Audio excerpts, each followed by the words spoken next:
L'érable à sucre, c'est tellement plus qu'un arbre pour nous. C'est le cœur de nos printemps, c'est l'emblème sur notre drapeau.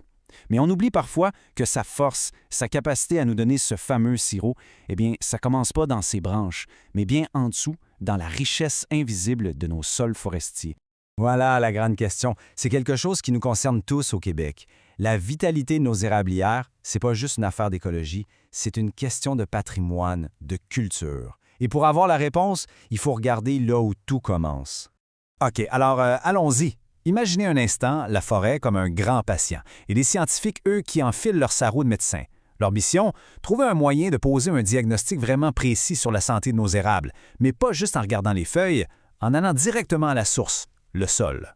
Alors, comment est-ce qu'ils ont fait, nos docteurs de la forêt? Ils ont mis au point un véritable bilan de santé pour les érablières. Une approche super méthodique pour enfin comprendre ce qui se passe juste sous nos pieds.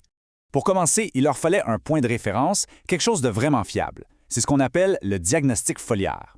On peut voir ça exactement comme une prise de sang pour un humain. En analysant la chimie des feuilles d'un érable, on a un portrait très clair de sa nutrition, de ses manques. C'est la méthode de référence, le gold standard, mais le problème, c'est que c'est complexe et on peut le faire seulement pendant une courte période en été. Leur démarche s'est donc faite en 3 temps. D'abord, la fameuse prise de sang, donc l'analyse des feuilles pour savoir exactement quels arbres manquent de nutriments. Ensuite, l'enquête sur le terrain, aller analyser le sol sous ces mêmes arbres pour trouver la cause du problème. Et enfin, le moment Eureka, comparer des centaines et des centaines de résultats de feuilles et de sol pour développer un tout nouvel outil. Un outil beaucoup plus simple qui se base juste sur l'analyse du sol.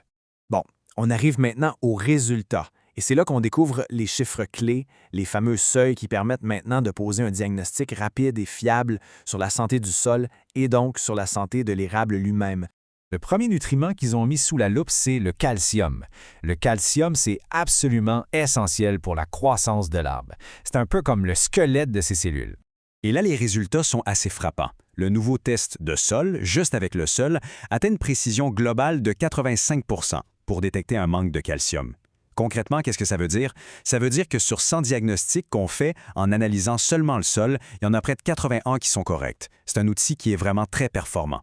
Alors, c'est quoi le signal d'alarme? C'est ce chiffre-là, inférieur ou égal à 28,4 %.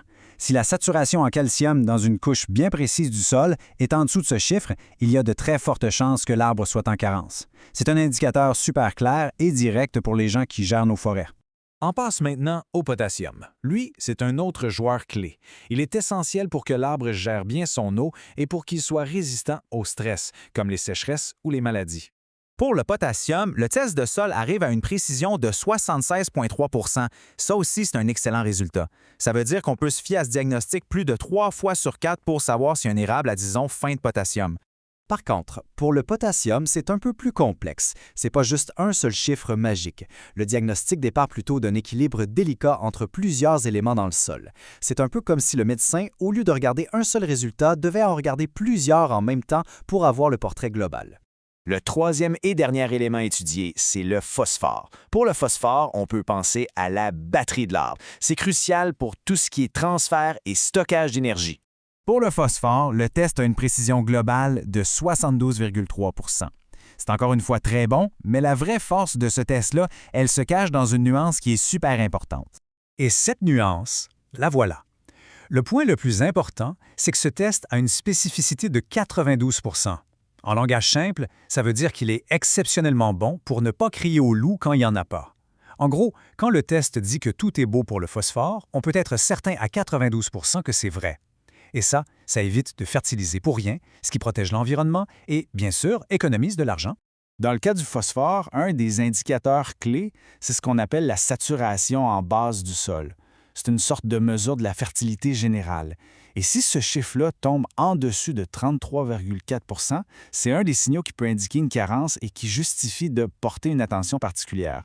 Bon, des chiffres, des seuils, c'est bien beau, mais concrètement, pourquoi c'est important? C'est le moment de relier toutes ces découvertes scientifiques à ce que ça change pour nous ici au Québec. Ce que cette recherche change concrètement, c'est vraiment énorme. Elle donne aux forestiers, aux acériculteurs des outils de diagnostic qui sont plus simples, plus rapides et moins chers.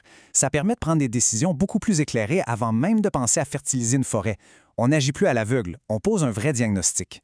C'est une avancée majeure pour gérer nos érablières de façon durable et pour protéger ce symbole si précieux pour les générations futures. Au final, cette étude nous laisse avec une réflexion importante. Elle nous montre de façon brillante comment la science peut nous donner les moyens de devenir de meilleurs gardiens de notre patrimoine naturel. La vraie question qui reste, c'est de savoir comment on va continuer à utiliser ces connaissances pour assurer la santé et la résilience de nos forêts face à tous les défis qui s'en viennent.